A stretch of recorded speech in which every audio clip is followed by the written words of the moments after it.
The Pentagon confirms a drone strike in Afghanistan killed two high-profile targets from ISIS-K, the group thought to have carried out Thursday's attack at Kabul airport. I can confirm, as more information has come in, that two high-profile ISIS targets were killed and one was wounded. Meanwhile, the emergency operation to evacuate Afghans from the airport draws to a close, with fears of more terror attacks. Indian officials say they've administered a record 10 million coronavirus vaccines in just one day. And in Cape Town, from the townships to the tango, how ballroom dancing has captured the imagination of residents in one of South Africa's toughest neighborhoods. The Taliban is now asking U.S. diplomats to remain in Afghanistan. ABC's White House correspondent Mary Alice Parks is on the North Lawn with how the Biden administration is handling that request, security concerns, and backlash over the handling of this crisis. Good morning to you, Mary Alice.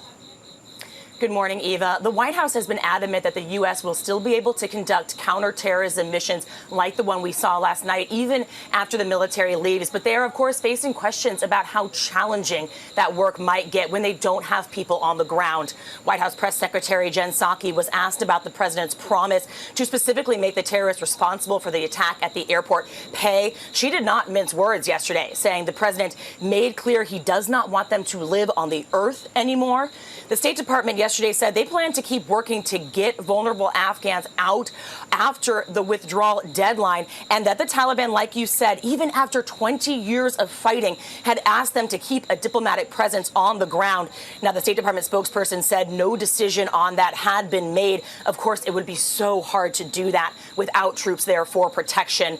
As far as those who've been evacuated, Customs and Border Protection said they have flagged a very small number of individuals for concern during their vetting. They have surged personnel to help with just the crush of cases as people wait on military bases to come to the United States and be resettled elsewhere. And here in Washington, we have just heard a drumbeat of criticism. A number of Republicans have gone so far as to say that the president should resign. The White House saying that it's easy to criticize from the outside, but that this is not the time for political mudslinging. Whit. All right, Mary Alice, thank you. Sources say two athletes from Afghanistan have arrived in Japan to compete in the Tokyo Paralympics. They once gave up the idea following the Taliban's takeover. Now on to Saturday's Paralympic action. Japan's wheelchair tennis star Kunieda Shingo has won his first match in the men's singles. He's aiming for his third gold medal in the division, which would bring his total to 4 Paralympic golds. He defeated Slovakian Marek Gergely in straight sets in the second round. A spinal tumor put 37-year-old Kunieda in a wheelchair at the age of 9. He started playing wheelchair tennis 2 years later. He has claimed 24 Grand Slam titles in his career, but he missed out on a medal in the Rio Games, where he competed after surgery on his right elbow. In the women's singles, Japan's Kamiji Yui won in straight sets over Argentina's Maria Florencia Moreno in the first round. The former world number 1 won the bronze in Rio. She was one of the final torchbearers of these Paralympics. Italian wheelchair fencer Beatrice Maria Vio has won the gold medal in the women's foil event for the second straight time. The 24-year-old is better known as Bebe Vio. Her legs and forearms were amputated when she was 11 after she contracted meningitis. Her positive attitude towards life and her commitment to her sport has inspired many people around the world. Over 1 million people follow her on Instagram.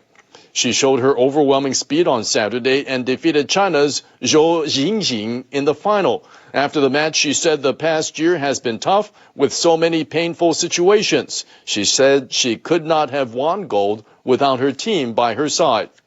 The men's sitting volleyball featured the tallest athlete ever to compete at the Paralympics. Iran's Morteza Mehrzad Selakjani is 2 meters and 46 centimeters tall. He normally uses a wheelchair or crutches after a bicycle accident when he was a teenager. He scored a team high of 18 points as his country beat Germany in straight sets in the preliminary round. Iran is aiming for its 7th gold medal in the event. Saturday also featured one of the Paralympics' most unique sports. Boccia is a precision ball sport similar to curling and lawn bowls. Players take turns throwing or rolling colored balls as close as possible to a white target ball. Three-time Paralympic champion Wacharapon Vongsa from Thailand won his first match in the preliminary round. The athlete with cerebral palsy is expected to win both individual and team titles in the Games. A Japanese Paralympian has been forced to withdraw from the Tokyo Games after he was hit by a self-driving vehicle inside the athlete's village. The athlete with visual impairment suffered injuries to his head and legs. Police say Kitazono Aramitsu was struck on Thursday afternoon at a pedestrian crosswalk. They say he was treated at a clinic inside the village and his injuries will take 2 weeks to heal.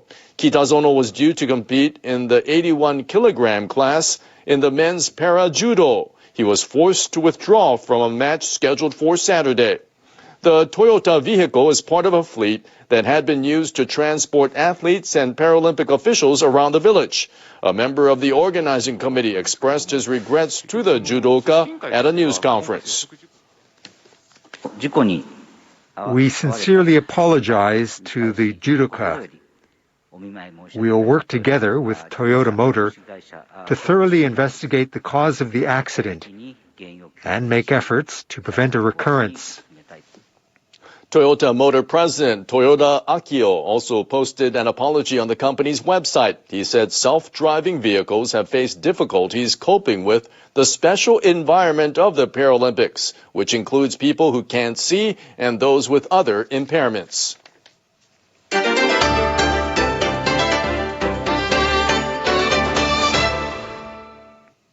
Countries are rushing to evacuate from Afghanistan days before the deadline for a U.S. military pullout. Crowds continue to gather near Kabul International Airport despite this week's deadly attacks that killed more than 100 people. Security concerns remain high in the country. The U.S. Embassy in Kabul is warning its citizens to avoid airport gates due to security threats. Authorities in France, Germany, and other European countries say they've ended their evacuation flights. Japan has evacuated one of its citizens and about a dozen Afghans to neighboring Pakistan in the past few days. But many people, including Afghan staff at the Japanese embassy, have been unable to reach the airport. Self-Defense Force personnel remain on standby in Islamabad to help with any evacuations. Meanwhile, the U.S. Central Command says American forces carried out a drone strike against a member of a regional affiliate of the Islamic State militant group. A statement says initial indications are that the strike killed the intended target. The affiliated group has claimed responsibility for Friday's suicide bombings outside the airport. Hundreds of people had gathered outside a gate where U.S. and British forces were stationed. U.S. troops are scheduled to pull out of the country by Tuesday. A Taliban spokesperson has said Afghans with valid documents will be allowed to travel after civilian flights resume. But it is not clear whether people will be able to get visas, as many embassies have closed. Turning to the coronavirus pandemic in Japan, Tokyo confirmed 3,581 new cases on Saturday. The daily tally is down around 1,500 from a week ago, but the number of patients in serious condition in the capital has risen to 297, marking a new high for the second straight day. The number of seriously ill patients around the country is also rising. The figure reached a new high of 2,000 on Friday, but 60 more people were listed in serious condition on Saturday, marking a new high for the 16th consecutive day. A doctor in Tokyo points out that more people have been developing serious symptoms and dying in the past few weeks. About 1 in 3 of the hospitalized patients are seriously ill. People in their 20s to 40s are needing supplemental oxygen or ventilation. Relatively young patients are dying.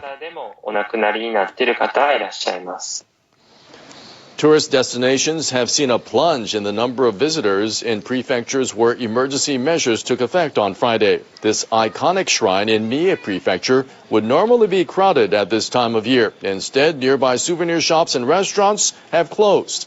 A popular beach at Lake Biwa in Shiga Prefecture has been roped off and no one is around. A nearby parking lot is closed. The local official from the community association says it's too bad, as the lake waters are clear and there's still time left before the swimming season ends. But he says he has to stop people from getting in the water. The county of Los Angeles in the U.S. state of California has made masks mandatory at outdoor mega events. This comes amid a resurgence of coronavirus cases. Masks must be worn at large outdoor concerts, sporting events, and other gatherings attended by more than 10,000 people. The measure took effect on August 19th. Masks are not required at small outdoor theaters in the county, but many people wore face coverings at a theatrical performance on Friday in response to calls by the organizers. About 200 people attended the event. I'm happy with the fact that they want people to wear masks here. It makes me feel a lot safer. They're not comfortable, but to me the mask is, it's protecting the community. Anyone violating the mask requirement faces a fine of up to $1,000. The western state of Oregon has also started mandating masks at outdoor events again. The measure took effect on Friday. Those were the stories for this hour.